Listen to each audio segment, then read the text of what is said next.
소개해 주신 원용일이고요. 직장사회연구소에서 저도 꽤 오래 했네요. 이제 저도 이제 은퇴합니다. 내년에 이제 올해 말에 할지 내년에 할지 새로운 일을 구상하고 있습니다. 뭐 할 것 같습니까? 어떤 일을 할 것 같습니까? 이렇게 얘기하면 안 할 수도 없는데 자동차 검사원을 하려고 해요. 근데 이게 쉽지 않아요. 8개월간 교육 받아야 되고요. 자동차 정비하는 기사하고 같은 자격증이래요. 그걸 하든가 아니면 또 좋은 기회가 있더라고요. 저기서 서영대학교 파주 여기에서 야간반으로 6시 20분부터 10시 20분까지 일주일에 나흘 할수 있게 하는 그런 과정도 있더라고요. 그 과정에 제가 이제 국가유공자산이에요. 저희 아버지가 이제 하사관으로 단기 복무하셔가지고 그러면은 수업료가 무료래요. 세상에 이런 기회가 어딨어요. 지금 행복한 고민에 빠졌습니다. 8개월간 그것도 이제 국가에서 지원을 해주는데 서영대학교 야간반을 그래가지고 이제 사도 바울처럼 정말 천막 만드는 일을 하면서 전도했던 그런 이제 일하는 전도자 그런 역할을 좀 은퇴 후에 60대 시절을 한번 보내보려고 합니다. 내년에 못 올지 몰라요. 내년쯤에는 이제 맛있는 과정이 될 것 같은데 이렇게 제가 공헌했으니까 진짜 그래도 해야 되는데요. 그래서 또 하고 싶어가지고 여러분에게 말씀을 드립니다. 캐나다의 일터대 컨퍼런스에서 제가 모시는 우리 일터주반원의 이사장인 방선희 목사님이 가서 이렇게 강의를 들으셨는데 미국 브룬스위크 장로교회 해리 하인치 목사님이 한 30명 모인 방에서 우리쯤 되는 것 같아요. 30명 모인 방에서 선택 특강을 하시더래요.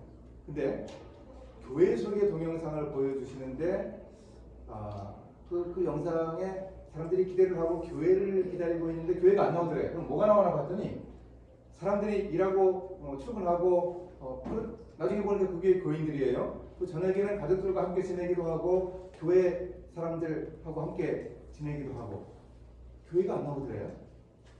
그래서 교회를 기다리고 있는데 영상이 끝났어요.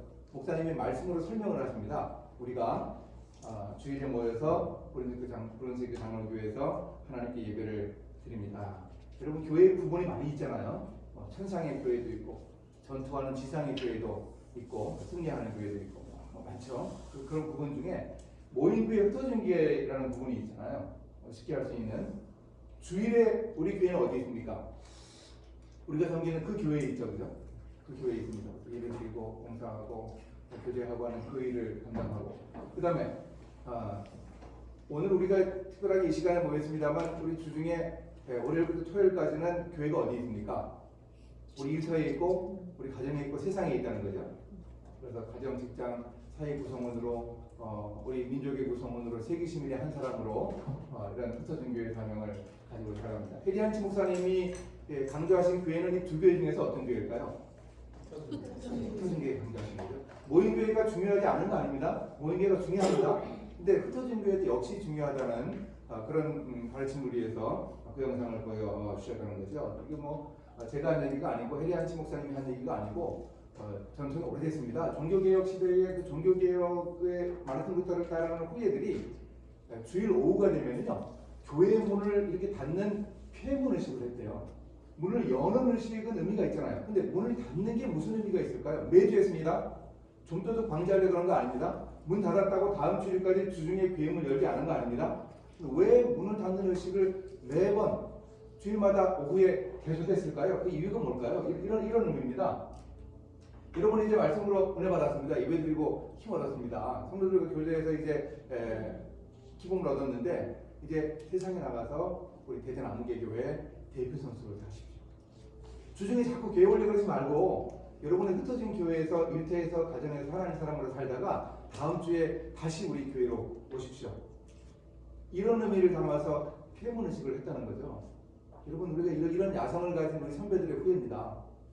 종교개혁 기념일이 엊그제 지났죠? 10월 31일 10월 27일에 종교개혁 기념주의를 교회에서 지키는 교회들 있었을 텐데요. 이 종교개혁의 의미를 우리가 잘 되새겨야 하겠습니다. 제가 전에 2시에 하는 기독교 방송의 간증 프로그램을 이렇게 운전을 하고서 이렇게 가다가 이제 듣게 되는데요. 거기 이제 한 교사였던 목사님이 나오더라고요. 교사 생활을 10몇 년 했대요. 근데 그분이 그러세요. 교사 일을 통해서는 아무리 생각해도 하나님을 기쁘시게 못해드릴 것 같았습니다. 아니 교사는 왜 하나님을 기쁘시게 못해드리죠? 제가 이렇게 돌듯이 운전하다가 귀가 번쩍 뜨였어요. 좋아서 그런 게 아니고 그분이 무슨 얘기를 하려고 그러나 얘기 들으니까 교사는 하나님 기뻐하지 않으셔서 이제 신학교 가서 이제 공부하고 졸업하고 목사가 되셨대요. 근데 저를 화나게 하는 거는 이제 그 방송을 진행하는 두 분하고 이분이 보이는 반응이에요. 이분이 신학교에 입학했습니다. 그 두 분이 아멘 아멘 그래요. 또 신학교에 졸업하고 나니까 아멘 할렐루야 목사 안수 받으니까는 난리가 났어요. 아멘 할렐루야 난리가 났더라고요. 왜 이렇게 생각하죠? 저는 목사가 하나님의 일을 하고 그리고 뭐 하나님 기뻐하신다는 거 부인하지 않습니다. 뭐 제가 목사고. 근데 교사는 아닙니까? 이거 문제 있잖아요. 한테 열받아가지고 운전이 안 되더라고요. 화가 나면 엑셀을 밟거든요. 마음속도 올라가가지고 차를 한쪽에 세울 수밖에 없었어요. 이게 왜 그런가? 이혼론 때문에 그렇죠. 바로 이혼론 때문에 그렇습니다. 하나님의 일과 영의 일, 세상의 일, 육신의 일 나눠 생각하는데 여러분 생각해 보세요. 예수님이 하셨던 몫의 일은 둘 중에 어떤 일인가요? 예수님이 하셨으니까 하나님의 일일 수 있죠. 근데 세상 일이잖아요. 그죠? 생계 위해서 일하셨잖아요. 공생의 사역보다 훨씬 더 오래 하셨잖아요. 이게 도대체 어떤 일일까요? 몫의 일이 어디에 해당되나요? 하나님의 일인가요? 세상 일인가요? 좀 헷갈리지 않으세요? 세상 일인 것 같습니까? 예수님이 하셨습니까? 좀 헷갈리시죠? 네, 헷갈려요. 정당이에요. 이거 안 헷갈리시는 분은 항상 아세요. 이게 헷갈립니다. 왜 헷갈리는가? 이게 이혼론 때문에 그렇습니다. 지금까지 계속되어 온 이혼론 때문에 그런데 이혼을 극복하기 위해서의 평면좌표 수학 시간에 배운 평면좌표라고 생각을 해봅니다. X축 또 Y축이 있죠. X축 Y축이 있는데 하나님의 일과 세상의 일 이거는 이제 좋고 나쁜 거예요. 하나님의 일은 좋은 거고 세상의 일, 육신의 일은 나쁜 거잖아요.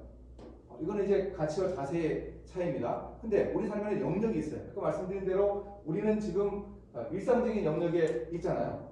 여기 일상적인 영역 여기 있죠.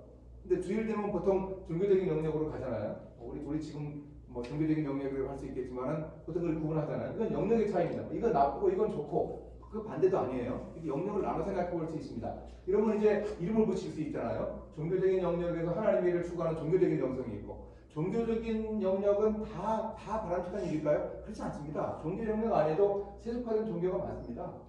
이 마음에 죄악이 가득한 상태로 성전들을 밟지만 하나님이 기뻐하지 않습니다. 기도하고 구제하고 금식했어요. 바리새인들이. 근데 뭐라 그럽니까? 이거 기뻐하지 않는다고 그러시잖아요. 조금 이따가 다시 한번 더 살펴봅니다. 일상의 영역에서도 세속의 일상이 있는가 하면 일상의 영성이 있습니다. 믿음으로 받으면 버릴 것이 하나도 없어요. 하나님의 말씀대로 그렇게 씁니다. 그러니 일상의 영성이 있습니다. 조금 생각해보죠. 종교적인 영역에서 아벨이 드린 제사가 있는가 하면 누가 드린 제사가 있죠? 가인이 드린 제사는 하나님 받지 않으셨잖아요. 아벨이 드린 제사는 받으셨습니까? 히브리서 기자가 믿음으로 드렸다 아벨은. 그래서 아벨과 제물을 받으셨다 그러잖아요. 가인은 그렇게 안 한 거죠. 우리가 예배 드릴 때 가인의 제사를 드릴 수 있습니다. 그냥 1시간 동안 의자만 대우는 그런 역할을 할 수 있어요. 또 기도를 하는데 세미가 기도합니다. 하나님 제가 죄인입니다. 좀 불쌍히 여겨주십시오. 이렇게 회개하면서 통회하면서 기도합니다. 근데 바리새인이 기도합니다. 어떻게 기도하는가 하면 하나님 제가 세리와 같지 않음을 감사합니다. 저는 불이 토색 가능하지 않습니다. 저는 기도하고 구제하고 11조 합니다. 기도 끝났어요. 이런 기도가 어디 있습니까? 이걸 처음에 신약학자들이 예수님의 과장법이라고 생각했어요. 예수님이 과장법 많이 쓰신 거 아세요? 예수님이 좀 이렇게 뻥이 세신 분이었어요. 어떻게 알 수 있습니까? 소자를 수족하게 하는 자는 어떻게 된다고요? 목에 메우고 바다에 던져져요? 연자맷돌은 이런 맷돌이 아니잖아요. 짐승이 이렇게 돌아가면서 끄는 방앗간이라고 보시면 돼요.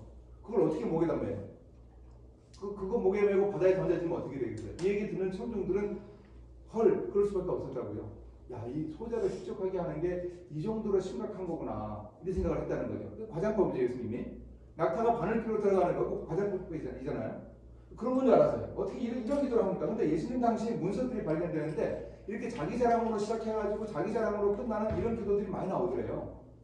그러니 이게 그 당시 일상적으로 들을 수 있었던 그런 기도였단 말이죠. 이거 하나님이 기뻐하시지 않는다. 예수님 분명하게 말씀을 하십니다.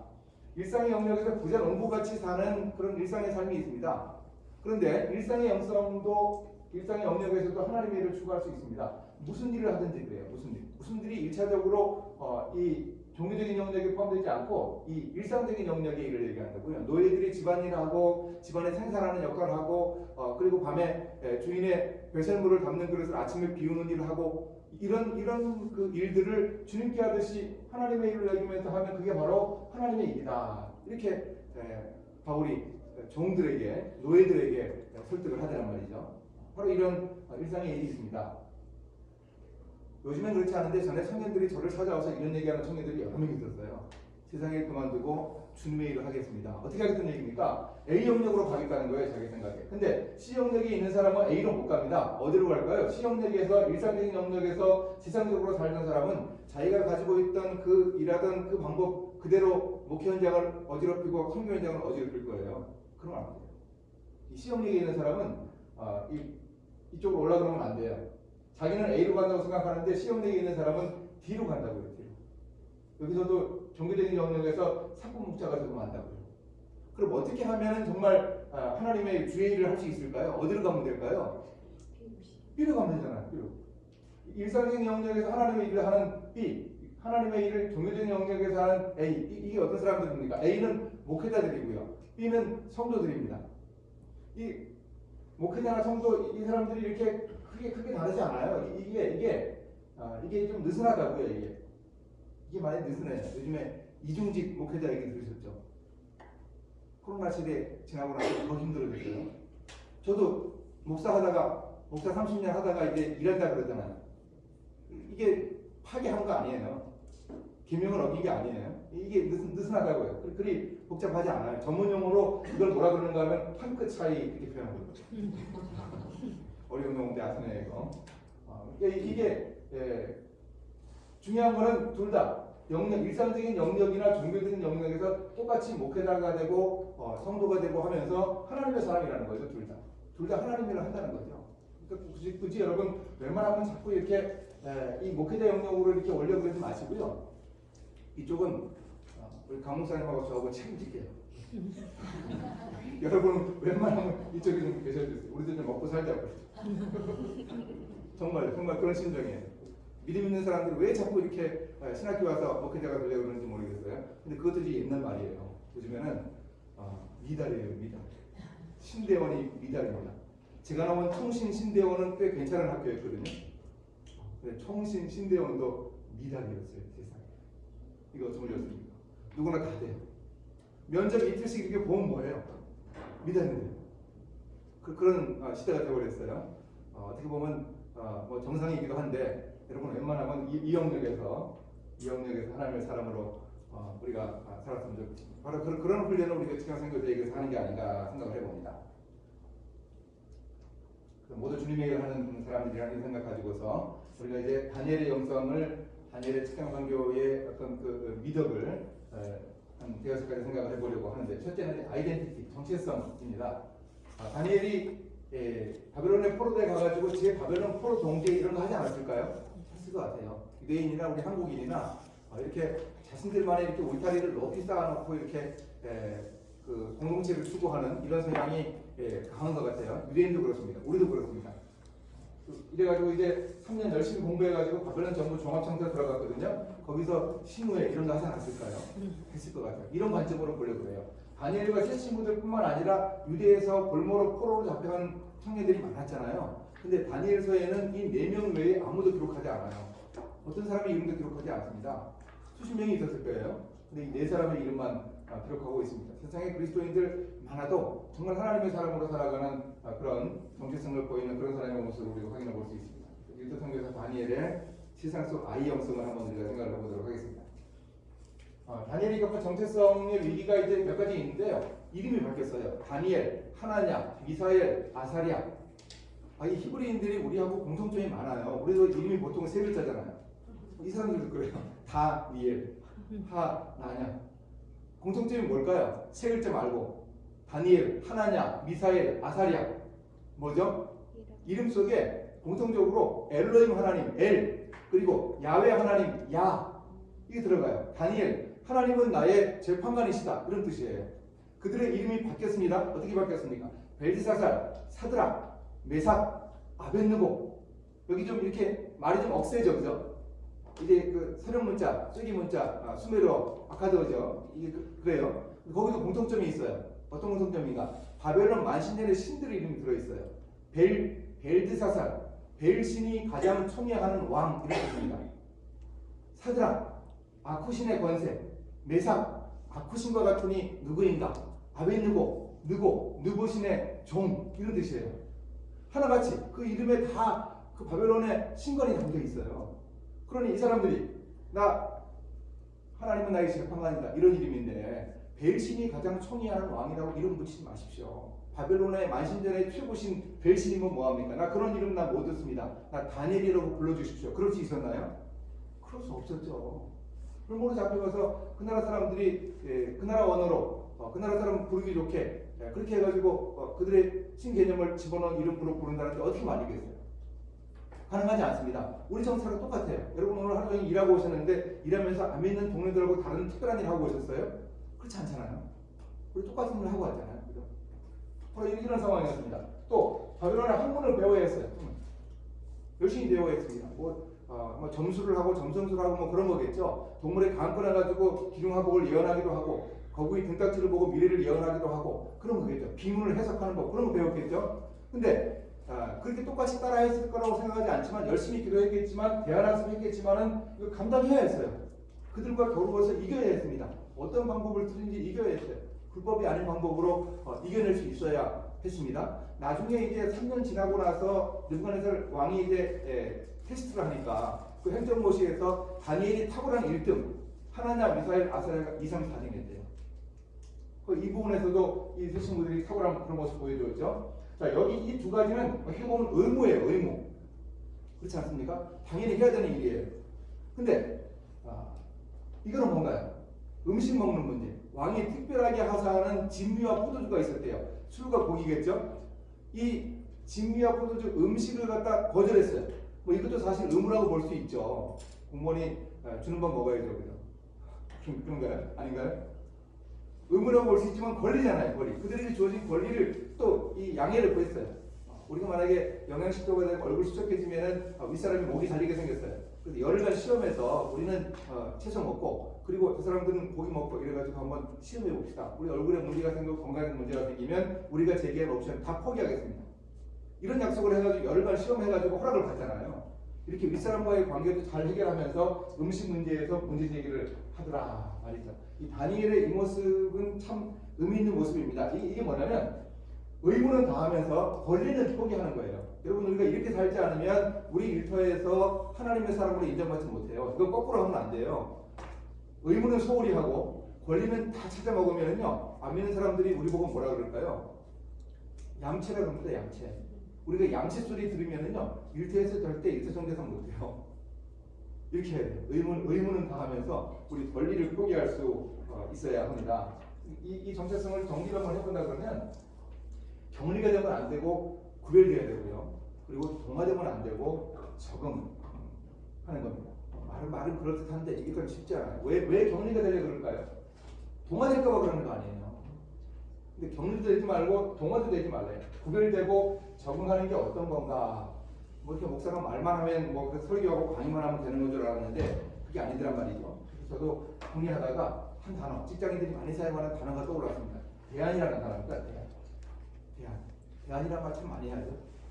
목표를 이루어야 하는데 그렇게 가야 하는데 또 그렇게 가는 방법만 있는 게 아니고 다른 방법을 찾아야 한다. 플랜 B가 있어야 한다는 거죠. 그런 모습을 우리가 생각해서 크리스찬의 대응 방법을 찾아야겠습니다. 일터의 정체성에 관한 문제 깊이 그렇게 다룰 건 아니지만은 몇 가지 있습니다. 요즘에 좀 나아졌나요? 회식 자리에서 어떻게 우리가 크리스찬다울 수 있나요? 회식 자리에서 술자리에 참석해서 열심히 술 마시면서 함께 잘 지냈다. 그러면은 격리는 안 됐지만은 동화된 거잖아요. 동화되면 안 됩니다. 어떻게 구별되고 적응할 수 있을까요? 술자리의 본질에 충실할 수 있어야 돼요. 술자리의 본질이 뭡니까? 축하하고 격려하고 서로를 알아가고 뭐 통별하고 환영하고 그런 자리 아니에요? 그런 본질에 충실해서 함께 하면서 그러면서 술을 안 마시고 술자리에서 상담자가 되어주고 이야기 해주고 또 사람들 웃겨주고 이렇게 할 수 있다 그러면은 회식 자리의 본질에 충실할 수 있는 거죠. 그래서 저는 이 회식을 우리가 할 때 우리 그리스도인들이 할 수 있는 방법은 회식 사역이라고 생각을 합니다. 회식 사역. 요즘에 뭐 그런 사람 별로 없습니다만 차 가져가서 집에까지 데려다 주는 거죠. 목사님께 이런 얘기 할 수 있어요. 쉽지 않은 그런 일이 이렇게 해가지고 이렇게 전도 열매가 많은 사람들 제가 여러 사람 알고 있습니다. 서울에 저기 동안교회의 한 고등학교, 한 공업고등학교의 선생님인데 이 선생님 같은 경우는 특기가 뭔가 하면은 택배 배달이에요. 택배 배달. 여러분 술자리에 택배 배달 아세요? 선생님들이 스트레스가 많아가지고요. 이렇게 필름이 끊어지는 사람들이 있다. 술 마시다가 그거 들쳐먹고서 데려다 주는 거예요. 이게 택배 배달이에요. 여러분 술 마셔서 의식 잃은 사람 업어보셨어요? 어떻게 이렇게 무거운지 몰라요. 저도 해봤는데요. 정말 무겁습니다. 그 사람 몸무게 그렇게 많이 안 남을 것 같은데 의식이 없으니까 그런가. 그거 이렇게 배달을 해주면은 누가 좋아하겠어요? 그 아내가 좋아하잖아요. 우리 교회 전도 행사 있을 때 누구 데려오는 거 쉽지 않잖아요. 평소에 지은 죄가 있는 사람들을 지목해가지고 이렇게 잘 대해주다가 일주일 전에, 2주일 전에 토요일에 이제 집으로 식사 초대를 한대요. 그러면 선물 사가지고 온대요. 그래가지고 이제 식사를 잘 대접하고 우리가 다음 주에, 그 다음 주에 교회 행사가 있다. 한번 와달라 그러면은 안 올 수가 없대요. 지은 죄가 있으니까요. 그래가지고 이분은 교회 안에 직장 동료 전도의 열매가 많아요. 세상에 여러 사람이에요. 그런 사람이.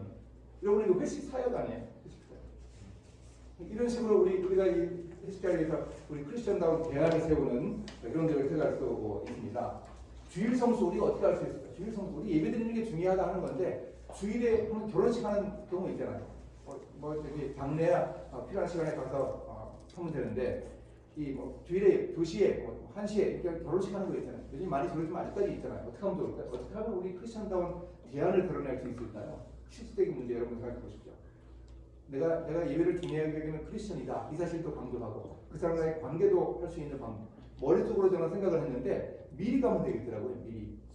미리 가서 축하를 해주면 이 사람 기억에 남습니다. 제가 그래가지고 한 4, 5년 지나가지고 만났는데 그때 결혼식에 미리 갔던 걸 기억을 하더라고요. 이 사람이. 그래서 그 얘기를 해요. 기억이 나는 거예요. 좀 특이하니까 말이죠. 그 사람들 어떻게 생각하겠어요? 이 사람이 이렇게 나를 생각을 해주는구나. 이게 이 사람이 드리는 주일에 11시에 드리는 예배는 중요한가 보구나. 이런 생각을 할 거란 말이죠. 저는 목사니까 그럴 수 있습니다. 여러분 한번 해보세요. 제가 이 얘기 해가지고 이렇게 해봐가지고 저한테 이제 피드백을 해주는 분들이 몇 분 있었어요. 괜찮은 방법이더래요. 이런 방법으로 우리 크리스천다운 대안을 세워나가는 거죠. 고사자리 이거 어떻게 하면 좋습니까?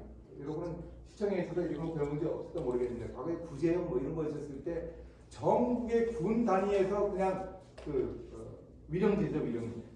그 동물들의 영혼을 위로하는 위령제 이거 하느라고 난리였어요. 또 여기 LG 생활과학연구원 있나요? 거기에는 12,000마리 그 실험 동물을 희생시킨대요. 그래서 1년에 한 번씩 그 동물들의 영혼을 달래는 그런 고사를 지낸대요. 그래서 이제 신회장인 그분에게 항의한대요. 그런 사람들이. 당신 팀에서 동물 제일 많이 죽이는데 왜 와서 절 안 하냐? 절 좀 해라. 이거 어떻게 하면 좋을까요? 이런 경우에 대안을 어떻게 세울 수 있을까요? 제가 얘기했어요. 이름 뭐죠? 무슨 동물들이 수훈제. 이 수훈제를 지낸다는 공지가 뜨면 신우의 이름으로 그 진행하는 팀 본부에다가 공문을 보내십시오. 믿음스러운 사람. 이번에 지내는 수훈제에 관한 것. 우리도 동물들이 우리 인류를 위해서 이렇게 희생하는 이것에 대한 안타까움을 가지고 있고 환경 이런 거 동물 보호 생각할 때 우리도 그런 마음이 있는데 이렇게 고사를 지낼 때 그 옆에 기독교식으로 예배를 드릴 수 있는 자리를 마련해 주십시오.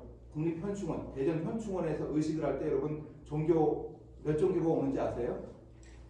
네 종교가 옵니다. 네 종교. 기독교, 천주교, 불교, 또 하나 뭘까요? 원불교. 이 네 종교가 와가지고 의식을 합니다. 가끔 참석 안 한 데는 저기 생략하기도 해요. 원불교에서 교모님이 안 오셨다 그러면 생략하기도 하고 그러더라고요. 이거 따라서 이거 첨부사항을 해가지고 이렇게 공문을 보냈다. 그리고 그 공문을 받아본 위에 뭐 비서실이나 뭐 충무팀에서 이걸 보고서 그 임원이 뭐라 그럴까요? 아 이거 말 되는 얘기네. 이렇게 퍼블릭이라는 이름으로 우리가 이 수훈제를 지낼 때 이렇게 기독교, 천주교, 불교 하고 싶은데 다 할 수 있도록 좀 열어줘야 되겠다. 이렇게 할까요? 안 할 거예요. 그렇게 안 할 거 저도 알고 있습니다. 근데 이 직장은 몰라요. 자꾸 찔러보는 거예요. 있을 때마다 자꾸 찔러보는 거예요. 그러면 리더십 바뀌고 뭐 이렇게 되면은요. 우리 뭐 시청은 어떤지 모르겠는데 직장은요. 작은 회사만 그러는 게 아니고 가족에서만 그런 게 아니고요. 큰 회사도 대기업도 리더십 달라지면 안 되는 게 되고 되는 게 안 되기도 하고 그래요. 제가 본 일터는 그래요. 얼마든지 가능합니다. 계속 그렇게 하라 그랬어요. 그렇게 하면은 공은 저쪽으로 간 거예요. 이제 기독교 신우회는 수훈제 할 때 예배를 드릴 그런 준비가 되어 있는데 저쪽에서 안 한 거란 말이죠. 근데 이제 나중에 혹시 위에서 허락을 하면 이게 목사를 모셔보기 힘들 거라 그랬어요. 고사진에는 그 자리 옆에서 예배를 드릴 그런 목사가 쉽지 않잖아요. 그때 저를 다시 한번 불러달라고 했어요. 이 얘기한 지 오래됐는데 아직까지 안 부르네요. 제가 여기도 얘기하고 저기 대우조선에도 얘기하고 두 군데다가 얘기를 똑같이 했는데 대우조선은 그 사고 예방을 위한 기도회를 따로 교회 빌려가지고 해요. 저보고 설교하라고 그래가지고 설교했어요. 그 예배 드리는데 35분 설교하라고 그러더니 설교하기 전에 20분 설교하라고 그러더라고요. 그러니까 이게 PPT 준비해가지고 이렇게 하는데 그 35분에서 20분을 줄이면 어떻게 되겠어요? 화가 나기도 하고 뭐 하라는 대로 했지만 그래도 제가 그렇게 얘기했어요. 거기는 그 사고 예방을 위해서 구슬한대요. 구슬. 고사를 지내는 정도가 아니고 거제도에 있는 영험한 무당을 다 봤대요. 육지에서 그런데 육지에서. 그런 곳이더라고요. 거기도 제가 이 공문을 보내가지고 한번 신우의 이름으로 한번 해서 공을 저쪽으로 넘겨보십시오. 나중에 목사가 모자라면 할 목사가 없는지를 다시 한번 부르십시오. 거기도 오래됐고 여기도 오래됐는데 아직까지 안 부르네요. 그런 일이 없는 건가요? 여러분 이게 대안이에요.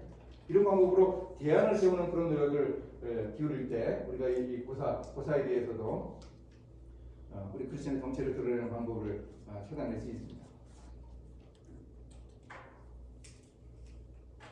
두 번째는 이제 인플루언스, 영향력입니다. 영향력. 직장인에게 정말 중요한 게 영향력이죠. 업무 능력이죠. 능력. 이 능력을 어떻게 하면 좋을까? 저는 이 영향력이 중요하다고 생각해요. 이 능력이 중요합니다. 직장인들이 일터에서 선교사가 되기 위해서는 바로 이 능력을 잘 키워나가야 하는데요. 우리가 다니엘에게서 한번 봅니다. 바벨론 왕국이 망하고 메데바사 제국이 들어섰는데 거기에 역시 다니엘이 총리, 세 총리 중에 한 사람이었어요. 총리가 세 사람이었었는데 그 중에 하나였는데 다리오 왕이 보니까 다니엘이 탁월한 능력이어서 세 총리를 두고서 자기가 행정부에 수반이 되는데 이게 너무 힘드는 거죠. 왕이 책임지는 왕정 책임제예요. 이걸 이제 일종의 내각 책임제 같이 한 수석 총리를 세워가지고 행정부 전체를 이제 관할하게 하는, 똑같지는 않습니다만 우리 시대에 볼 수 있는 뭐 영국이나 일본이나 이런 이제 수장들이 정치 책임을 지는 이제 이런 거로 바꿔보려고 하는데 그게 참 쉽지 않았어요. 다른 두 총리들과 그들을 따르는 고관들이 가만히 있지 않았죠. 그래서 이제 어떻게 됐는가? 이 사람들이 이제 모함을 하잖아요. 한 달간의 기도 금지령을 내어서 한 달간 왕 외에 다른 존재에게 기도하지 못하게 합시다. 안 하면 사자굴에 넣읍시다. 이랬잖아요. 그래가지고 이제 결국 다니엘이 기도를 하는 바람에 사자굴에 들어가게 됐죠. 근데 다리오 왕이 다니엘을 처형을 해야 돼요. 나라를 세운 초기에, 건국 초기에 자기가 세운 그 법을 갖다가 보기 좋게 어겨버리면 이 국가의 기강이 안 섭니다. 그러니 이제 어떻게든지 다니엘을 처형을 해야 되는데 살리려고 최대한 애를 씁니다. 처형을 늦춰가지고 해가 기울었어요. 해가 져요. 사람들이 난립니다. 그래서 어쩔 수 없이 사자굴에 집어넣고는 너희 항상 섬기는 네 하나님이 너를 구하면 좋겠다. 그러고는 자기 집에 돌아가서는 침수를 패했다. 잠도 안 자고요. 기약을 그쳤다. 노래방 가라오케도 안 하세요. 그러면서 이제 이 경고 모드로 들어갔어요. 왜 이렇게 다리오 왕이 다니엘을 살리려고 배를 썼을까요? 이유가 뭘까요? 왜 그랬을까 한번 생각해 보십시오. 그죠? 이 혹시 다니엘하고 다리오하고 같은 다시여서 그런 거 아니죠? 다니엘, 다루시 작가는 이스라엘의 유명한 왕이 있잖아요. 이스라엘의 북부라고 할 수 있는 누구요? 다윗 맞잖아요. 그죠? 진짜로 믿으시면 안 됩니다. 다니엘이 왕족이었기 때문에 다윗과 같은 혈통이었을 수도 있어요. 왕족과 귀족의 자제들을 골몰해서 박았거든요. 근데 다리오 왕은 어머니가 갈대아 사람, 어머니가 바산 사람, 아버지가 메데 사람 바뀌었는지 모르겠는데 메데바사 왕국의 초대왕으로 딱 어울리는 사람이라 그런 갈대아 출신의 사람이에요. 혈연이 있을 리가 없잖아요. 또 우리 사회에서 있으면 좋은 거 있죠. 혈연 없으면은 학연, 지연 이런 거 괜찮잖아요. 그래서 같은 유치원도 괜찮아요. 사투리가 이렇게 튀어나왔다. 그래가지고 알게 된 그 동향도 괜찮아요. 그죠? 이런 거 아닙니다. 왜 다리오 왕이 다니엘을 초대했습니까? 그 이유가 뭡니까? 바로 다니엘의 능력이죠. 우리 마음속에 답이 있잖아요. 그럼 어느 정도로 다리오 왕이 다니엘을 아꼈는가 우리가 확인해 봐야 돼요. 나중에 총리들과 고관들 참수한 사람들을 사자굴에 넣잖아요. 누가 참수했는가 하면 총리 셋 중에 총리 둘은 확실하게 죽었어요. 제가 장담해요. 고관들 120명 중에서 다니엘 쪽에 40명 제외한 80명 전부는 아니겠죠. 근데 핵심적으로 가담했던 사람 적어도 2명 이상은 죽었어요. 고관들 그래요. 근데 이게 보통 일이 아닙니다. 생각해 보십시오. 대제국의 국방과 행정을 동시에 책임진 사람들이에요. 고대 사회가 그랬잖아요. 이 사람들의 3분의 2를 처형하고 또 실각시켰겠죠. 그 사람들이 계속 정착이 힘들었겠죠. 어떻게 이런 일이 가능할까요? 이게 가능할까요? 또 비슷한 시기에 그 지도를 한번 보면은요. 아프리카의 이집트, 리비아, 팔레스타인, 이게 터키예요. 여기 그리스 땅이에요. 마게도냐 이런 거 보이죠? 그 다음에 카스피 옆에 아라리라는 호수. 그 다음에 여기 강인데 이게 인더스 강이에요. 이쪽이 인도예요, 인도 경계부터 시작해가지고 아프리카, 소아시아, 유럽에 이르는 방대한 영토라고요. 이 사실 알고 외적이 쳐들어오면 어떡하겠습니까? 이 다리오 왕은 이런 거 생각하지 못할 정도로 혹시 나이 한 25, 30 아버지들에게 정권 잡은 사람 아닌가 이런 생각할 수 있잖아요. 근데 아닙니다. 다리오 왕이 정권 잡을 때 나이가 62세였대요. 이거 왜 기록을 해주는지 모르겠어요. 이방 나라의 왕이 정권 잡은 나이를 왜 기록해 주는지 모르겠는데 저한테는 아주 고맙더라고요. 그런 상상 안 해도 되잖아요. 지금 이 노회한 정치인 다리오 왕에게는 정치 개혁을 하려는 포석이 있었어요. 여러분 우리 한국 현대사에서 정치 개혁이 있었습니까? 제가 생각할 때는 없었어요. 이 정치 개혁은 쉬운 게 아니에요.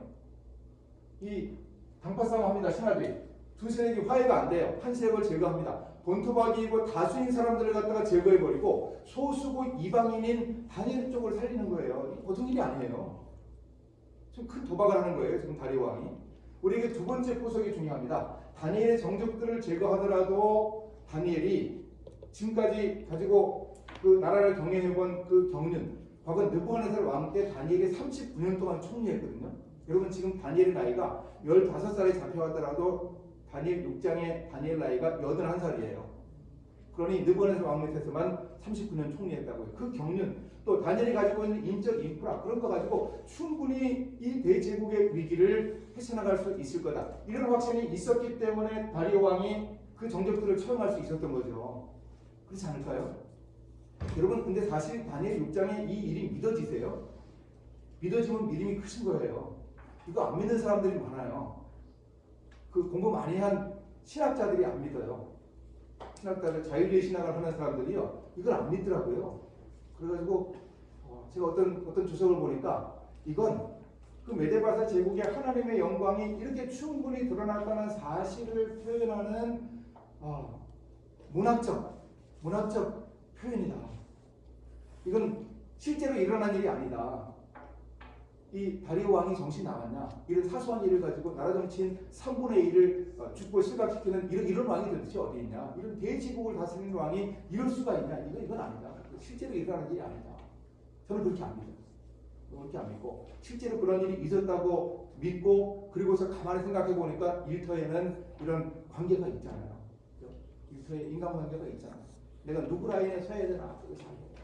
이번 회사에서 이 어느 임원 라인에 서야 되나? 이거 중요한 문제입니다. 여러분 임원은 임시 직원의 약자잖아요. 그죠? 1년 단위로 계약을 해요. 그래가지고 내가 이 라인에 섰는데 이 사람이 잘렸어요. 그럼 어떻게 해야 될까요? 같이 나가던가 이 끈 떨어진 나쁜가 머리를 대든가 그래야지 뭐. 보통 문제가 아니에요. 내가 누구 라인에 서는가 그 관계 이게 좀 중요하다고요. 그런 관점으로 보니까 우리가 다니엘 6장을 이렇게 볼 수 있습니다. 여기서 우리가 적용을 해볼 수 있습니다. 우리는 능력과 전문성으로 다른 거 아니고요. 능력과 전문성으로 이 사람에게 신임 받아야 돼요. 또 우리 고객에게 인정받아야 돼요. 우리 민원인들에게 인정받아야 돼요. 우리 동료들에게 인정받아야 돼요. 내 능력, 내 전문성으로 말이죠. 이런 모습으로 우리가 굳건하게 설 수 있어야 하겠습니다. 이 성경이 말하는 성령 충만이 세 가지가 있더라고요. 은사가 나타나는 것, 이거 성령 충만이죠. 또 교회 가정 직장 생활의 조화, 이 크리스천 트라이앵글을 얘기하더라고요. 술 취하지 말고 성령의 충만을 받으라. 그리고 뭐라고 얘기를 하는가 하면 예배 잘 드리고 성도들과 피차 서로 잘 지내고 그리고 부부간에 잘 지내고 부자간에 잘 지내고 부모님 공경하고 가족관계 얘기하고 그 다음에 직장 상사, 직장 아랫사람 얘기하면서 축기하듯이 서로 대해야 한다. 그런 얘기합니다. 이 크리스천 트라이앵글 교회 가정 직장 생활의 조화 이게 성령 충만이더라고요. 그리고 구약 성경이 주로 나타나는 성령 충만은 직업적 능력으로 나타나는 탁월함이 성령의 충만으로 표현되더란 말이죠. 출애굽기 31장 같은 데도 그러잖아요. 이게 많더라고요. 이게 성경 보니까 제가 사진기 하나 이런 건데 요새 구설에 다니엘, 온니엘, 기도와 삼손, 여호수아 이런 분들 찾아보세요. 더 있어요. 더 있습니다. 아마세라는 역대기인가요? 거기 나오는 사람은 성령이 감싸셨다 이렇게 말하죠. 성령이 감싸셨다. 그에게 나타난 리더십 그걸 이제 하나님의 성령이 감싸셨다고 표현합니다. 이런 직업적인 능력 이 부살렐 오리압 성막을 지은 사람들이잖아요. 이 사람이 천으로 나무로 또 여러 금속으로 만든 이런 것들에 그들에게 주어지는 그 기술성 또 그들의 창의성 예술성 이런 것들이 하나님의 성령이 함께했다 하는 걸 확실하게 보여주는 거죠. 바로 그런 모습이 성령의 충만함입니다. 또 다윗 같은 경우에는요 기름 부음 받을 때 여호와의 영에게 크게 감동됐다 그럽니다. 비교적 어린 시절 10대 시절에 기름 부음 받았다고 보거든요. 김홍주 목사님 같은 경우에는 10대 초에 13살쯤에 받았다고 그러는데 그건 너무 어린 것 같고 조금 더 지났을 것 같아요. 어쨌든 20 안 넘은 나이 그 이후에 여호와의 영에게 크게 감동되었다 얘기하는데 대표적으로 여호와의 영에게 크게 감동된 다윗의 사건이 어떤 게 있을까요? 골리앗과 맞서서 물맷돌로 한 방에 골리앗 골라보낸 일이 있었죠. 그거 어떻게 생각하세요? 그렇잖아요. 이 물맷돌이 꽤 큰 돌이더라고요. 이게 작은 돌이 아니고요. 그럼 무기가 되죠. 이걸 가지고 이제 깡통 돌리기 하듯이요. 이렇게 해가지고 끈 2개를 가지고 하다가 끈 하나를 놔가지고 날아가는 거예요. 시속 150, 160km가 날아간대요. 지금도 저쪽 뭐 스페인 이런 데에는 이렇게 물매 던지기 하는 그런 우리 활 쏘는 이렇게 그런 시연 하는데처럼 그런 데가 있다고 그러더라고요. 이 물매를 이렇게 던지는 능력이 있는데 골리앗에 맞서가지고 물매를 던지면서 다윗이 어땠습니까? 한 방에 골리앗의 이마에 맞춰가지고 머릿속에 박혔다 그러잖아요.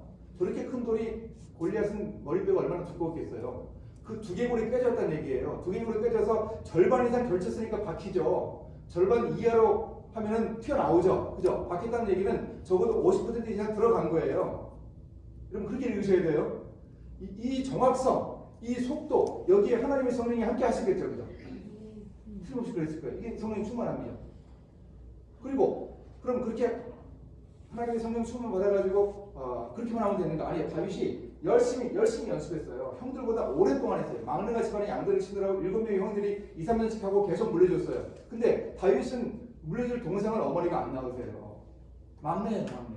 형들보다 오래 물려던지 연습할 수 있는 기회가 있었잖아요. 이 핸디캡이 오히려 다윗에게 좋은 기회가 됐죠. 또 지리학적으로도 아주 좋은 기회가 있었어요. 기부아 지역의 사사시대에 탁월한 왼손잡이 물매꾼들이 있었거든요. 이 사람들은 머리카락 하나라도 틀림없이 잘 던지는 사람들이었습니다. 한 12km 되면은 뛰어가면 1시간, 걸어가면 2시간이잖아요. 이제 양들을 우리에 넣어놓고 일과 시간 끝나고 나서 뛰어가는 거죠. 뛰어가면 거기 기부아 지역에 그 왼손잡이 물매꾼 후손들이 정타 물매학원, 한방 물매 교습소 이런 거 열지 않았겠어요? 왜 아니겠어요?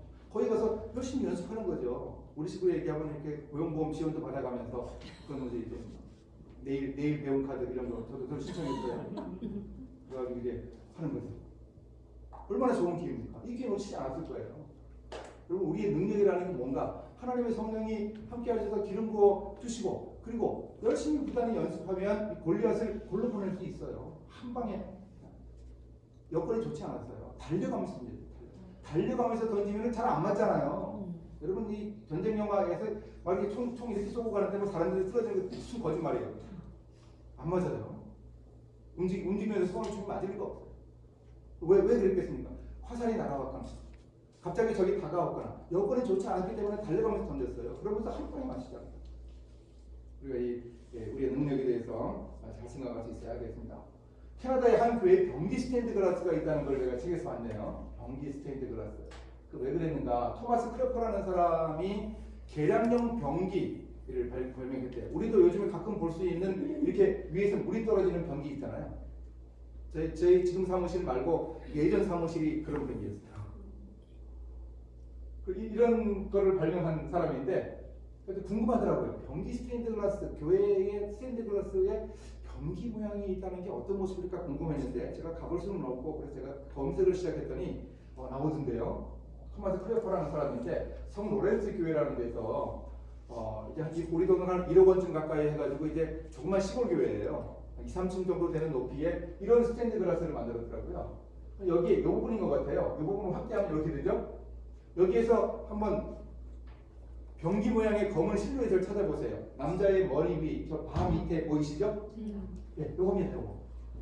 근데 이 크기가 얼마나 했을까요? 사람 머리만 했을까요? 주먹만 했을까요? 요거 그려놓고 이걸 변기 스테인드 글라스예요. 가서 봤으면 얼마나 실망했을까요? 근데 이 홈페이지 안에요.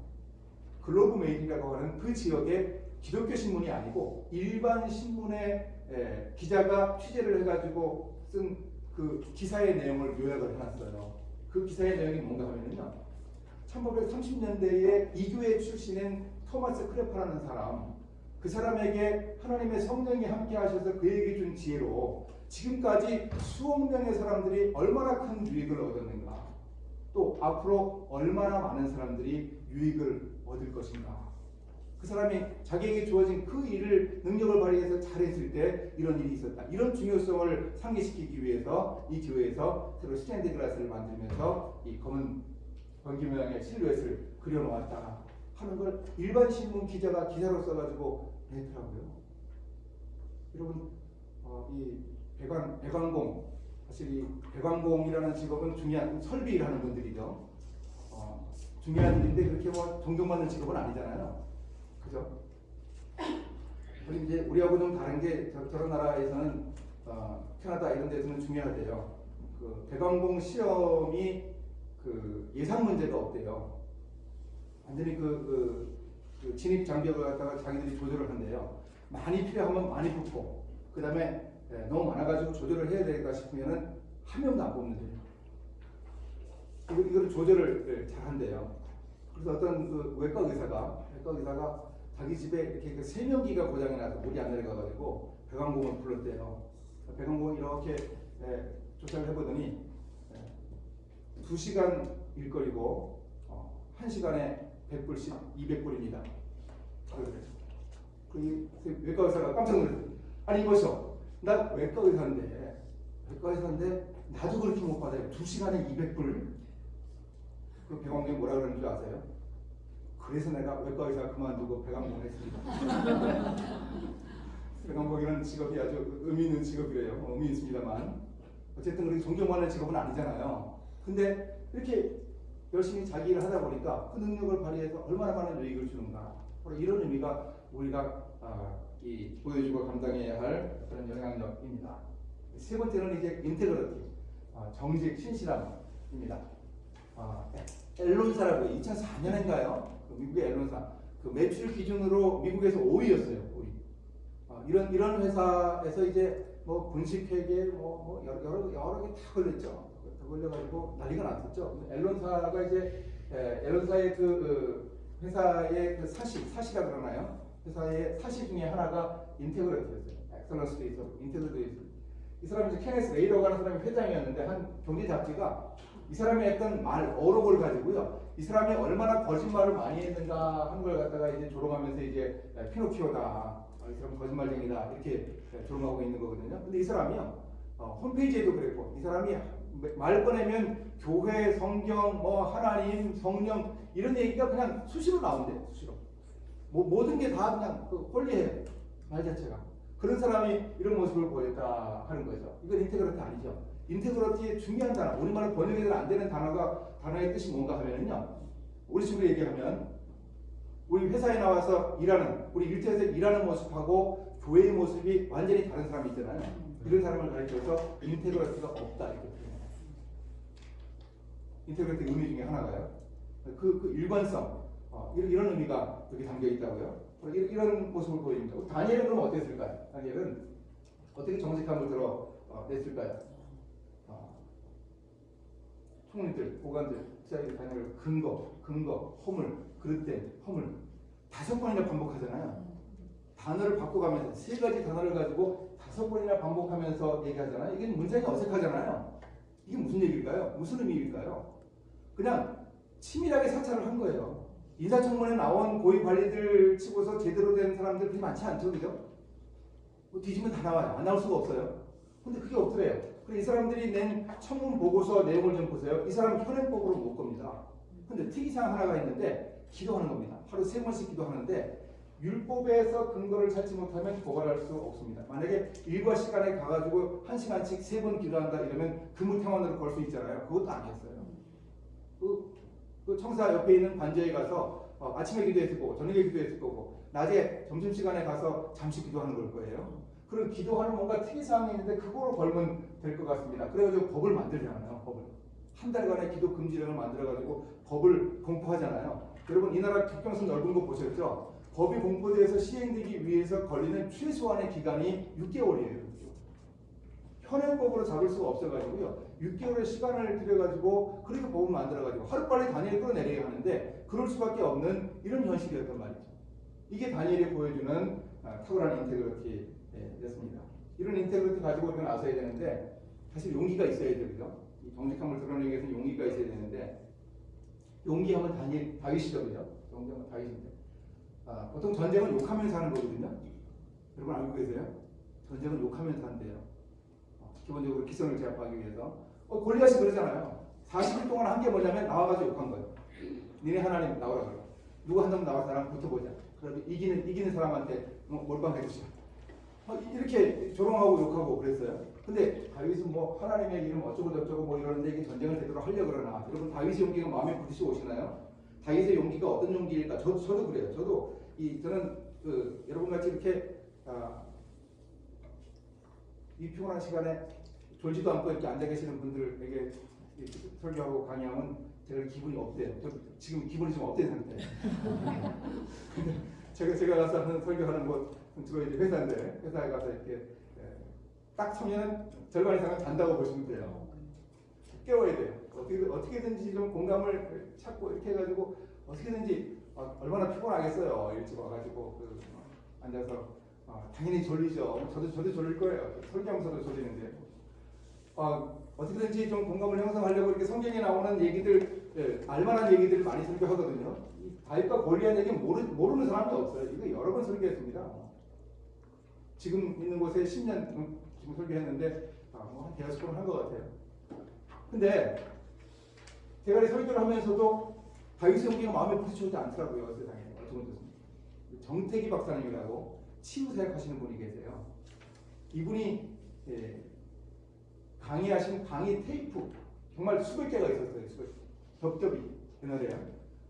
그거를 제가 이렇게 꺼냈는데 그 많은 것 중에 하필 그걸 꺼냈는지 모르겠어요. 그걸 카세트에 넣고 이렇게 듣는데 이분이 한 얘기입니다. 지금 제가 말씀드린 거.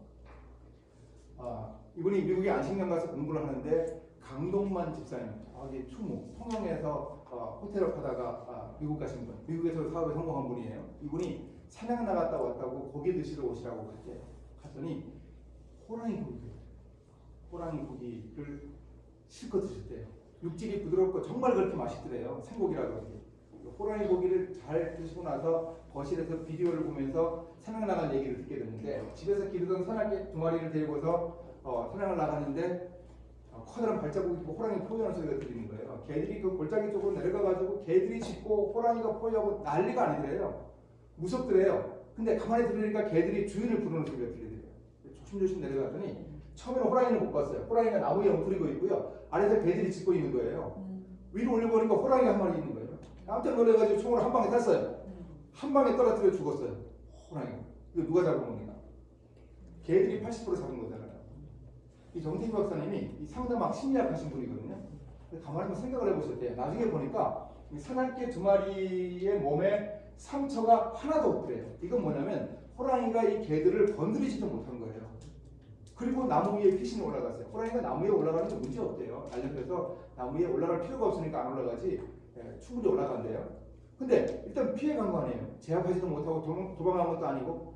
그리고 호랑이들이 도대체 어떤 심리를 가지고 이렇게 한 건가? 호랑이의 심리학을 한번 생각을 해보셨대요. 호랑이의 심리입니다. 이게 지금까지 내가 만난 사람이나 짐승이나 다 제압하고 다 도망갔는데 이 녀석들이 막 덤비는데 정신이 없네. 일단 좀 피해보자 야. 그리고 잠깐 올라가서 있었단 말이에요. 호랑이의 심리입니다.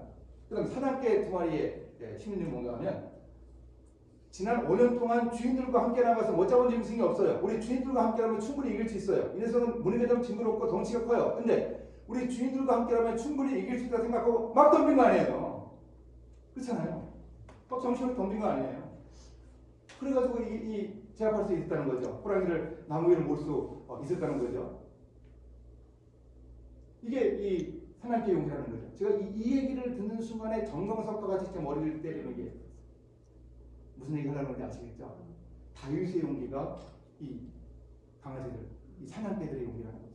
다윗이 그러잖아요. 내가 저 하나님의 군대 모욕하는 블레셋의 골리앗 녀석 충분히 이길 수 있습니다.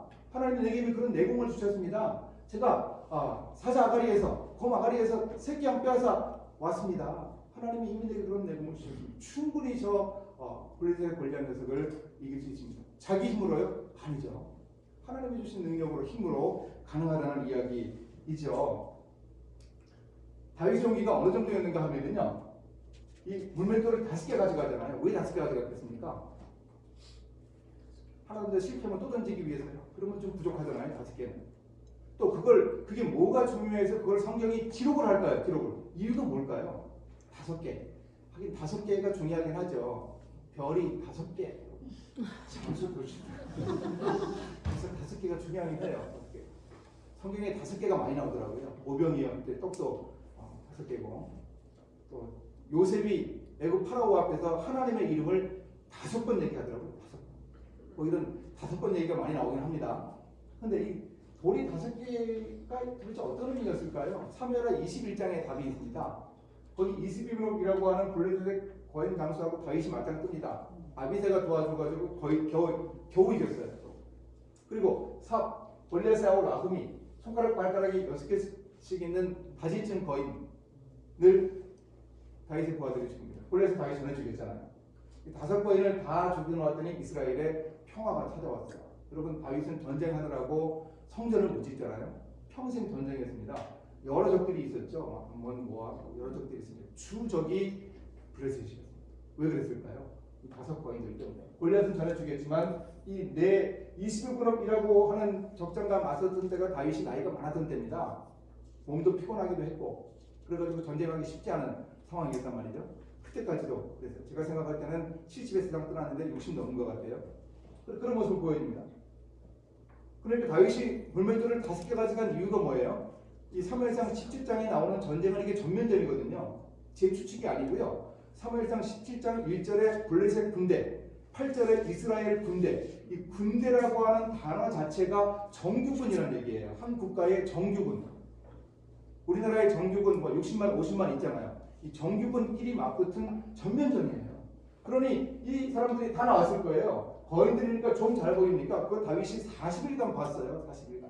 물맷돌을 5개 가져간 이유가 뭐예요? 내가 돌 하나에 한 녀석씩 5거인을 다 상대하겠다. 이거 제정신이 아니죠. 그죠? 이거 자기가 힘 가지고 자기가 할 수 있다고 생각하고 그랬을까요? 아닐 거예요. 하나님이 나와 함께 하시니 가능합니다. 이게 다윗이 가지고 있던 용기입니다. 이런 용기 우리가 보일 수 있어야 하겠습니다. 정직하는 거 쉽지 않아서 우리가 단계적인 방법으로 생각해 볼 필요가 있어요. 마지막 단계이긴 한데 먼저 한번 생각을 해보죠. 순교적 결단. 다니엘의 세 친구들 같은 경우에 하나님이 우리를 구해 주실 겁니다. 그렇게 하지 않으실지라도 우리가 신상 앞에 절을 못합니다. 이런 순교적 결단이 필요합니다.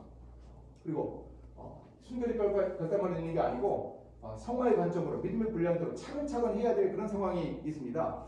다니엘 1장에서 했던 거 우리가 봤죠. 다니엘 1장이 이름하고 한 번 바뀌는 거 이거 연합했잖아요. 정체성의 위기였어요. 근데 수용했어요. 이거 수용했습니다. 열심히 했어요. 어떤 방법으로 해서든 다른 사람들보다 낫게 열심히 했습니다. 근데 한 가지는 문제 제기해서 거부하잖아요. 음식 문제는 거절합니다. 이렇게 건수를 잡는 거죠. 그러니까 모든 것에 다 걸려 넘어지는 걸림돌이 되면 안 돼요. 건수를 잘 잡아야 돼요. 건수. 내가 그리스도인다움을 보여줄 수 있는 건수가 도대체 뭔가? 회식자리 요즘에 그런 거 어디냐? 아니요. 일 열심히 해가지고 정말 크리스천다움을 보이는 거는 우리가 평생 해야 될 숙제지만 이 술자리에서 확실하게 처신하는 거 이건 정말 건수를 잘 잡는 거예요. 정직을 지켜가지고 이 정직을 보수한다. 이거는 단시간에 낼 수 있는 그런 용기 있는 모습이라고요. 그런 모습으로 이렇게 점진적인 변화를 모색하는 거죠. 이거보다 더 힘든 경우도 있습니다. 이건 보육지책으로 감당해야 되는 건데요. 이건 선교적인 관점이에요. 바울은 약한 자가 아니었어요. 율법 있는 자가 아니었어요. 근데 그런 사람들 앞에서 약한 자가 되고 율법 있는 자가 됐습니다. 왜 그랬는가? 그 한 영혼이라도 구하기 위해서 그랬습니다. 몇 사람이나 구원하기 위해서 다윗이 그런 선교 전략을 가졌다는 거죠. 복음의 본질을 훼손하지 않지만 그 모양을 달리해서 그게 가능하게 했다 하는 거죠. 이런 현실적인 결단을 할 수도 있습니다. 이런 모습으로 우리가 우리의 크리스천 다움을 드러내는 이 정직을 나타낼 수 있어야 하겠습니다. 네 번째 아이는 이제 친밀함입니다. 친밀함. 바로 하나님과의 친밀함인데 다니엘이 1장에서 승리했던 그 사자굴에서 살아나올 수 있었던 비결이 뭘까요?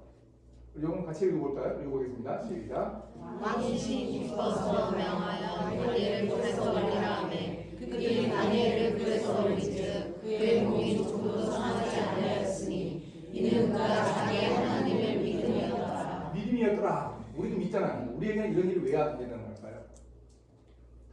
다니엘이 하나님을 믿었다는 게 도대체 어떤 걸까요? 저는요, 이 하나님 믿었다는 게 6장 10절, 11절에 나타난다고 생각해요. 다니엘이 다 알고 있었어요. 그러니까 죽게 되고 알고 있었고 어떤 일이 일어날 건가 다 알고 있었어요. 근데 이 11절은 그 주체가 큰 무리들이에요. 그 무리들이 발견했어요. 뭘 발견했는가? 모여서 증거 잡기 위해서 다니엘이 자기 하나님 앞에 기도하며 간구하는 것을 발견했다. 자기 하나님 앞에, 그의 하나님 앞에. 그 정적들이 보니까 이 다니엘의 하나님이 사실 부러워 죽겠어요. 자기가 믿는 신들하고 뭔가 달라요. 그죠?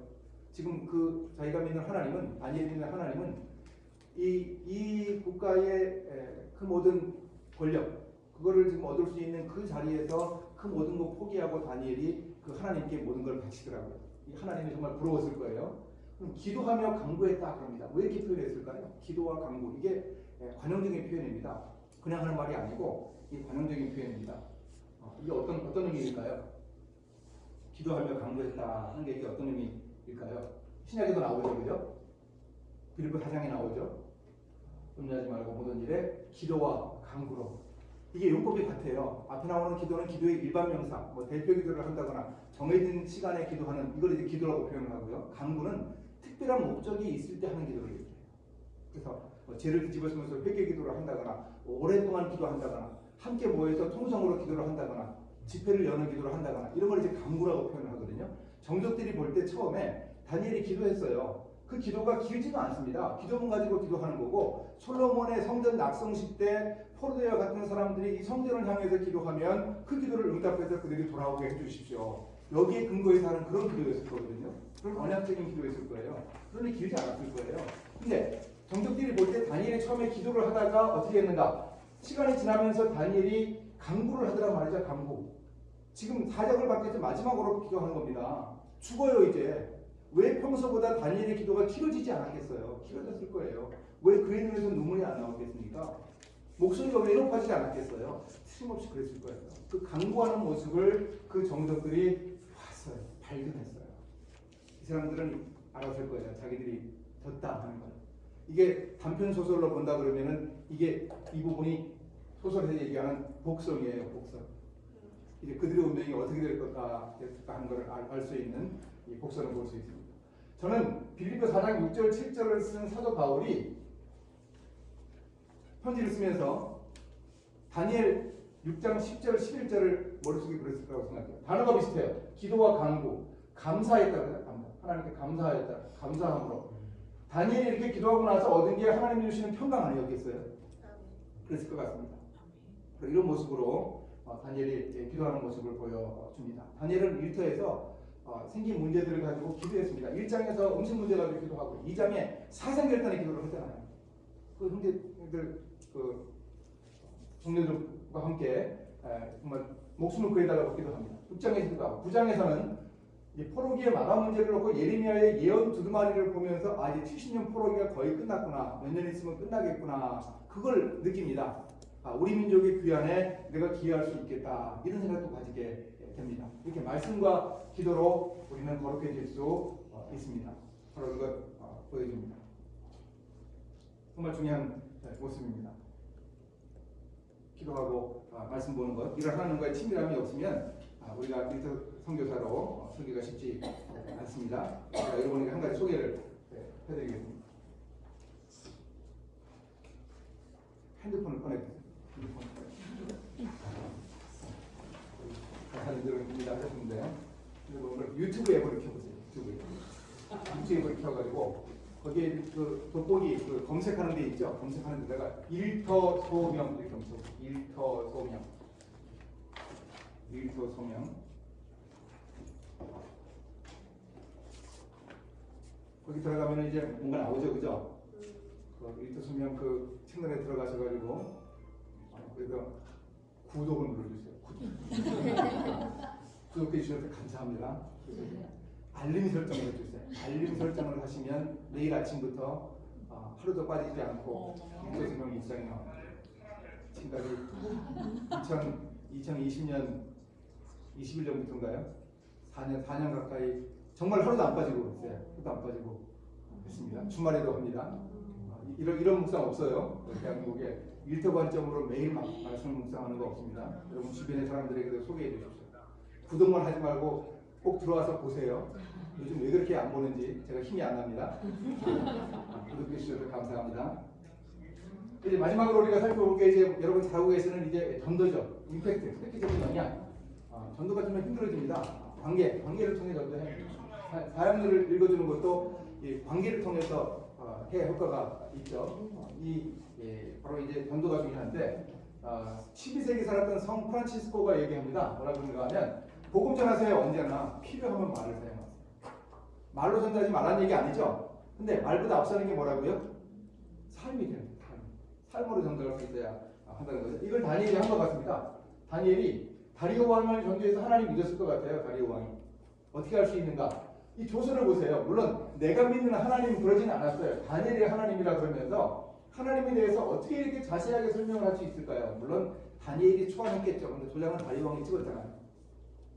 이 하나님 믿은 것 같아요. 물론 바벨론 만신전에 수많은 신들을 섬기는 다리오 왕 입장에서 하루아침에 유일신 하나님을 믿기는 쉽지 않았을 거예요. 근데 자기가 믿는 그 신들보다 하나님이 더 위대한 신이다, 더 능력 있는 신이다, 이건 확실하게 안 것 같아요. 그러니까 이런 조서를 내릴 수 있죠. 하나님 믿었을 것 같습니다. 어떻게 다니엘이 이렇게 하나님 믿게 할 수 있었을까? 사실 다니엘은 동료들과의 관계는 본인 의도와 관계없이 실패했어요. 죽이려고 그랬어요. 못 잡고 먹어서 난리였어요. 근데 한 관계는 결코 실패하지 않았습니다. 누구와의 관계입니까? 하나님도 그렇고 바로 이 직장 상사 한 사람과의 관계는 결코 실패하지 않았습니다. 사자고 해서 왕이여 만수무강하옵소서. 제가 이게 살아있는 것이 제 결백을 증명합니다. 자기 간증도 하고요. 바로 이런 한 사람 포기하지 않으니까 전도할 기회가 생기더라고요. 하나님은 그에게 드러낼 수 있는 기회가 생기더라고요. 이 전도는 일터 전도는 농사에 비유하고 아이를 임신해서 출산하는 과정에 비유를 합니다. 시간이 걸린다는 얘기예요. 이게 쉽지 않습니다. 한 번 전도한다고 끝나는 게 아니고 이렇게 농사를 짓듯이 아이를 출산하듯이 기도할 수 있습니다.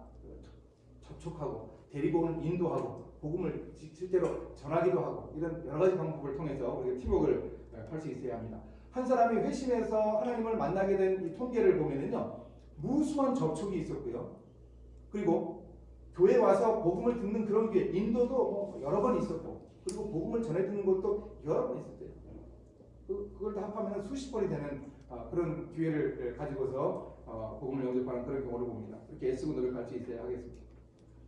직업을 통한 선교 사역도 우리가 모색할 수 있어야 되겠는데요. 이 직장사역하고 직업선교는 신학적 역사적 뿌리가 같습니다. 이란성 쌍둥이라 이렇게 표현하는 분이 있어요. 이란성 쌍둥이. 형제는 닮았죠. 저는 제 남동생하고 많이 닮았는데 어릴 때 우리 애들이 삼촌 사진을 보고 아빠 그랬어요. 많이 닮은 거죠. 근데 이란성 쌍둥이는요. 이란성 쌍둥이는 성이 다르기도 해요. 남성 여성이기도 해요. 형제도 모습이 완전히 달라요. 근데 모습은 다른데 유전자는 형제보다 가깝죠. 이게 직장사역과 직업선교입니다. 직장선교와 직업선교가 그럼 왜 그런가? 이렇게 표현해요. 직업선교사는 비자와 비행표를 가진 직장사역자, 직장선교사다 이렇게 표현합니다. 왜 그럴까요? 타 문화권에 가서 다른 문화권에 가서 전도하는 겁니다. 똑같은 일터 사역을 하고 사람들과 관계 가지고 일하고 그리고 전도하는데 다른 문화권에 가서 해외 나가서 전도하다 보니까 이런 일이 생기는 거죠. 그리고 우리가 이런 것도 준비해야죠. 우리가 언제나 공력만 있는 게 아니라 해외 나갈 필요가 있고 요즘에 시니어 선교사라고 해가지고 이제 은퇴하고서 해외 나가는 그런 분들이 있죠. 그런 기회도 좀 충분히 가능합니다. 그래서 이제 이런 그 비즈널이라고 표현을 하는데 우리가 21세기 직업선교를 이제 이런 방법으로 모색을 해야 되겠다 싶은 생각이 드는데 피터 추카이라는 사람이 이걸 이제 이렇게 표현을 합니다. 세 가지로 나눠서 이제 표현을 하는데 예수님 타입, 예수님은 쉽게 얘기해서 직장생활을 하다가 어떻게 했습니까? 신학교 가신 경우예요. 그래서 다시 직장으로 돌아가지 않았잖아요. 근데 그분의 설교에서 그분이 일하시던 목소로 일하시던 그런 경험이 많이 나오죠, 그죠? 멍에 얘기도 하시고 집 짓는 얘기도 하시고 망대를 세우는 얘기도 하시고 그러시잖아요. 그게 이제 바로 이 예수님 타입입니다. 바로 이런 모습으로 예수님 타입이 있겠고, 그다음에 두 번째 모습은 이제 바울 타입이죠. 바울은 천국 만드는 일을 하면서 중요한 거점들을 중심으로 해가지고 그리 오랜 시간 머물지 않으면서 고린도에서 1년 반, 에베소에서 3년 이게 가장 오래 머무는 것이고 2주일 만에 나온 데도 있고 그러면서 이제 거점을 점령하는 그런 식으로 전도를 했습니다. 어디 가든지 일하고 그리고 자기 같은 일터 선교사를 양육해서 그래서 후계자로 삼고 이런 과정을 반복했습니다. 그 동역자였던 브리스길라 아굴라 같은 경우는 바울과 같이 많이 도달하지 않았어요. 근데 우리 식으로 얘기하면은 이주하면서 해외 나가기도 하고 이주를 하면서 어디 가든지 가정교회를 세우고 그리고 일터에서 일해가지고 거기에 오는 사람과 함께 예배드리고 그리고 일하는 그런 모습을 보였다는 거죠. 우리가 이 브리스길라 아굴라 타입이 우리가 가장 쉽게 경험할 수 있는 그런 이제 직업 선교의 방법이 아닐까 하는 생각을 해봅니다. 직업 선교사는 존 해밀턴이라는 사람이 비전너리가 되기 위한 준비를 세 가지로 얘기합니다. 첫째는 영적인 준비, 영성이 있어야죠. 일터 선교사로. 그리고 중요한 게 사회적인 준비입니다. 사회적인 준비. 언어뿐만 아니라 팀 구성, 조직 훈련, 문화에 대한 적응 훈련. 여기에서 어려움 겪는 경우가 많아요. 준비가 덜 돼가지고요. 그리고 또 일터 선교사는 직업에 관한 준비해야죠. 자기 직업 전문성을 가지고서 나갈 수 있어요. 바로 이 세 가지 준비를 잘 감당해 나갈 수 있어야 하겠습니다. 오늘 우리가 다니엘의 직장 선교, 다니엘의 직장 영성을 보면서 다니엘 대화하겠습니다. 정체성 드러내는 사람이었습니다. 아이덴티티, 영향력, 인플루언스, 정직함, 인티그리티 드러내는 사람. 하나님과의 친밀함, 인티머시 놓치지 않았습니다. 말씀과 기도로 무장하는 사람이었습니다. 그리고 일터 선교들을 전도해서 복음의 임팩트로 세상을 변화시키는 사람이었습니다. 이 일터 선교사의 마지막 아이는 뭘까요?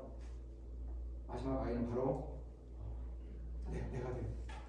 그런 사람 아니고 바로 내가 되리라 하겠습니다. 앞에서 우리가 봤던 것 높이 한번 생각을 다시 한번 해보죠. 헌신적인 성도 목회자가 있는데 히브리서 11장에서 믿음의 영웅들 이런 사람은 세상이 감당하지 못한다 그러잖아요. 이런 사람들이 어떤 사람들입니까? 히브리서에서 얘기하죠. 아벨부터 시작해가지고 쭉 얘기하고 사무엘 선지자들 그럽니다. 여기서 한번 헌신적인 목회자를 찾아보세요. 오늘날의 목회자, 구약시대의 목회자라 그러면 어떤 사람일까요? 선지자 아니면은 제사장이겠죠. 그런 사람 누구 있습니까? 찾아보십시오. 모세 어땠습니까? 모세는 이스라엘의 지도자면서 동시에 선지자 역할을 했잖아요. 중보자 역할을 했잖아요. 또 사무엘 같은 경우 선지자였죠. 근데 이 두 사람은 겸직이었어요. 모세는 지도자를 겸했고 사무엘은 사사를 겸했어요. 그래서 평생 자기 집이 라마에 있고 베델 길갈 미스바를 순회하면서 다녔어요. 그래서 저는 이 사사 사무엘의 순회하는 이 일 때문에 아이들이 가정교육을 제대로 못 받았다 생각을 했어요. 이 두 사람은 양쪽 다 걸쳐 있는 중간에 있는 사람이고 그럼 나머지 사람들은 어떤 사람들입니까? 나머지 사람들은 다 영역이 있잖아요. 성도예요. 여러분 요셉이 성경을 봤더라, 기도를 했더라, 예배를 드렸더라, 이런 얘기 본 적 있어요? 안 했을까요? 했을 거예요. 그런 거 기록 안 해요. 여기 눈 뜨면 여기저기 우상이 득실거리는 그런 상황, 집안에서 벌어지는 갈등, 이런 거 성경에 기록되어 있잖아요. 그죠? 여러분의 삶의 정황이에요. 세상에서 살아가는 헌신적인 성도의 삶의 정황이라고요. 이게 중요한 얘기입니다. 히브리서 11장에 목회자가 주역이 아니고요, 평신도가 주역이에요. 여러분 이렇게 히브리서 11장을 이런 식으로 설교하는 목사님들 보셨어요? 이게 목사들의 영적 비밀이에요. 비즈니스 비밀이에요. 함부로 얘기하면 안 돼요. 없더라고요. 목회자는 어떤 역할인가 하면요, 목회자는 성도들을 믿음으로, 말씀으로 가이드하고, 그리고 세상으로 보내서 세상에서 하나님의 사람으로 설 수 있도록 뒤에서 백업기도 하고, 더 신방하고, 이러면서 하나님의 사람으로 세워주는 코치예요. 코치. 여러분이 필드에서 뛰는 선수예요. 선수. 여러분이 중요해요. 흩어진 교회에서 어떻게 살아가는가, 목회자들의 관심이 바로 그거예요. 일터에서 어떻게 살아가는가, 가정에서 어떻게 살아가는가, 세상에서 하나님의 사람을 어떻게 살아가는가, 그런 관심 가지고 살아간다고요. 바로 이런 관점으로 히브리서 11장을 본다 그러면 이게 바람직한 교회죠. 모인 교회와 흩어진 교회의 바람직한 조화이기도 하고 바람직한 모습이 아닐 수 없습니다.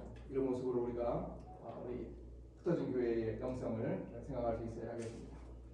다니엘 일터 영성으로 보장한 일터 선교사입니다. 이런 다니엘에게 배워서 일터 선교의 영성을 잘 감당할 수 있는 우리 모두가 될 수 있기를 우리 주님의 이름으로 축원합니다. 기도하겠습니다. 하나님 감사합니다. 오늘 다니엘의 영성을 함께 생각해 보았습니다. 그가 직장 선교사로 어떻게 살아갔는가 우리가 가만히 살펴보니 천상 직업인이었습니다. 그러나 그 속에서 하나님의 사람으로 분명하게 자리매김하는 사람이었습니다. 우리가 그리 될 수 있도록 은혜를 베풀어주시기 원합니다. 우리 정체성 분명하게 세우고 하나님이 주신 업무 능력 가지고서 우리 일을 잘 감당할 수 있게 주님 함께하여 주시기를 원합니다. 정직함으로 승부할 수 있기를 원합니다. 하나님과의 친밀함 놓치지 않게 도와주시고 한 영혼을 주님 앞으로 인도하는 전도의 열정 잊지 않도록 우리를 붙들어 주시기를 하나님 간절히 바라옵고 원합니다. 다니엘의 일체 영성으로 온전히 무장하는 우리가 될 수 있도록 주님 온전히 함께해 주옵소서. 감사드립니다. 예수님의 이름으로 기도했습니다. 네, 감사합니다.